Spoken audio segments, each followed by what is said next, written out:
Como jogar de Shelly em combate. A Shelly é minha main, então tenho uma boa experiência com ela. A melhor build para ela é pombos de argila, engrenagem de escudo e de velocidade, e o tônico revigorante. Começando a partida, você já vai e pega os cubos.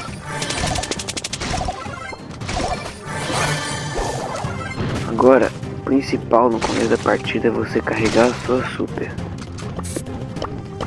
Nem que você tem que fazer timinho para isso.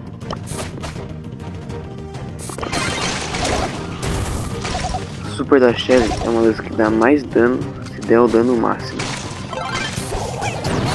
Super carregado, você espera o mapa fechar e taca a super nele. Você pode até pensar, achei o primeiro bloco que a gente ganha, e vai ruim.